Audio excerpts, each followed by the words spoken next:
Hello, Kehkashan and Maddox. I hope you're well. I'm happy to welcome you online today to learn more about both your environmental projects. I'll start by introducing myself quickly. My name is Emily, and I'm a project manager at Earth Day Canada, which has been organizing the Aiming for Action contest since 2007. First of all, congratulations. You're the winner of the 2022 edition of the Aiming for Action contest, a contest that rewards young people who distinguish themselves by their environmental initiatives, their leadership, and the impact of their projects in the community. Maddox, you are involved in environmental groups at your school and in the Green Subcommittee of the Town Hall Advisory Committee. For Earth Week 2021, you have also been actively involved in organizing several projects at your school and with the Youth Advisory Committee, from encouraging people in social networks to reduce their use of single-use items, to shopping secondhand, to organizing street cleanups in your neighborhood and calling on people to make their own compost or reduce their meat consumption. Your journey is very impressive for a 17-year-old. And you, Kehkashan, what a resume. Not only were you the Canadian Youth Representative at COP26, but you also organized 50 workshops and webinars on environmental education, reaching over 8,000 youth. You also organized riverbank and ravine cleanups, tree planting activities, a campaign to educate youth about the benefits of organic farming, and a turtle conservation project in 6 schools in the Toronto area. You also founded a Green Hole Club at the University of Toronto, through which you organized an international study tour to Indonesia on mangrove conservation. You are the co-chair of the Student Advisory Committee on the Sustainable Development Goals at the University of Toronto, and you are the leader of the UN Women's Climate Justice Action Coalition. This is truly an inspiring journey that deserves to be highlighted. Now, with both of you having such an extended experience, do you have any advice for someone who wants to get involved in the environment, whether in a new project or in an existing project? What about you, Kehkashan?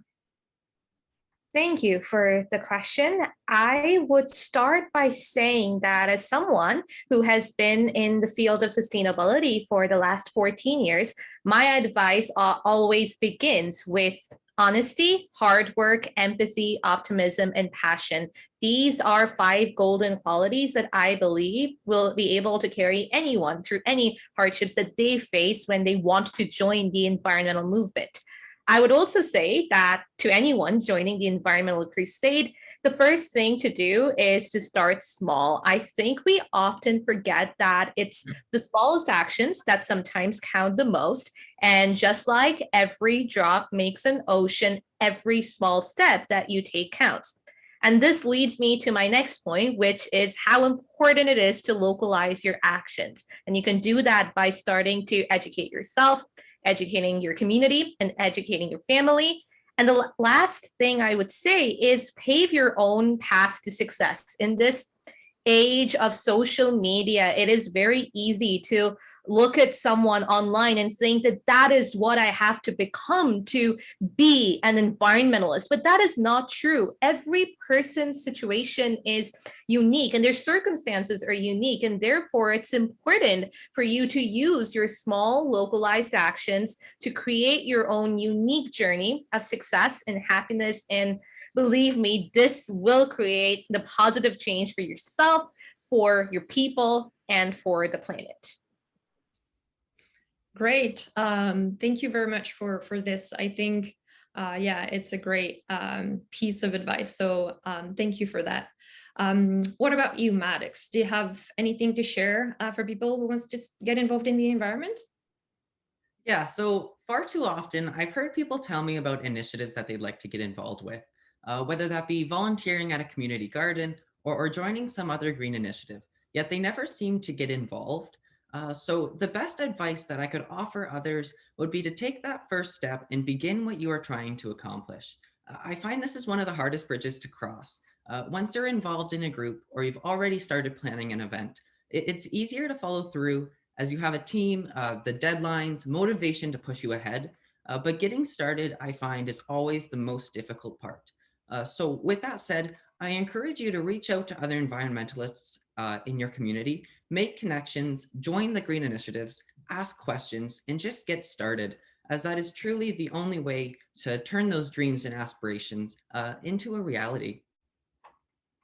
Awesome. Yeah, it's true that starting to get involved can be challenging sometimes, and we shouldn't underestimate the importance of our network in our community. So thank you. All right, now let's talk a little bit about the projects that you submitted for the Aiming for Action contest. Maddox, the project that Kehkashan submitted is a platform to help youth and women in particular become environmental advocates. Do you have any questions for Kehkashan, or what do you think about it? Yeah, so first of all, I think that's a very, very great initiative. But earlier I saw that she started at the age of 12. So I just wanted to know kind of how she got started, if there was any inspiration that made her think, yes, for sure, I want to do this. And then if you had any problems trying to get started, what the problems were and how you overcame them moving forward. Thank you, Maddox, for that question. Yes, I did found my organization, Green Hope Foundation, when I was 12 years old, but my journey in the field of sustainability goes 5 years prior to that, when I was 7 and saw the image of a dead bird whose belly was full of plastic. And I still remember how I squirmed with shock trying to fathom the agony the bird must have experienced as it choked to death on the plastic. And that made me realize that there must be something very wrong with our world for such an innocent creature to suffer through so much pain. So that inspired me to plant my first tree on my 8th birthday, which is actually World Environment Day, 5th June. So I thought I was preordained to become an eco warrior. And I continued my work on the ground. And then fast forward a few years, my work got recognized by the United Nations. And when I was 12, I was the youngest delegate at the largest sustainable development conference of the time. And it was then that I realized that there was a severe lack of inclusivity of children, young people, women, vulnerable communities in the sustainable development process and the environmental movement. And that's what inspired me to start Green Hope Foundation. And in regard to your question about the problems or any challenges I experienced, for sure, as a child in the field, as a young woman of color in the field, I faced death threats, stalking, cyberbullying, threats of physical abuse, harassment, even from older youth and older men. But what I did was weigh my fear against my passion. And I realized that my passion definitely outweighed my fear of the bullies and the naysayers. And that is what inspired me to continue doing my work. Awesome. Well, thank you very much, Kehkashan. What about you now? The project that Maddox submitted was creating a local memorial garden where community members can spend time surrounded by nature.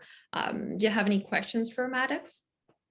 Yes, I do. First of all, I think it's such a wonderful initiative that's really connecting people of common humanity with the planet and with nature being such a wonderful way to help heal. I think it's a great initiative. So my question would be, how do you plan to set up this memorial garden, and like what would your first steps be?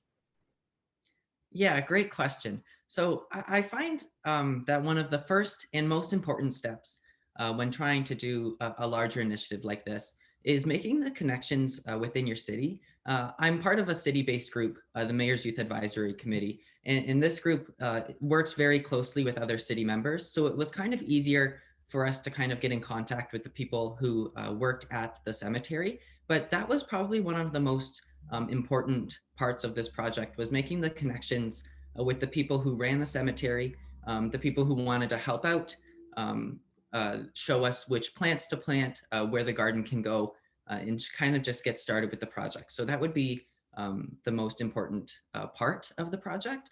And then as for how we want to set up the project, we want to make sure that it's a nice space for people to reflect and memorialize the lost loved ones of their families. So we want to make sure that there's some benches. We were looking at a pergola, some other wooden features, kind of encased in nature. So some larger trees and bushes where they can kind of spend time in nature and just peacefully reflect on their lost loved ones. Awesome. Well, thank you, Maddox, and thank you very much to both of you for being here with me. The entire Earth Day Canada team congratulates you, and we will be following the progress of your innovative projects with great attention, and we'll look forward to showcasing them on our social networks. Thanks again. Thank you. Thank you.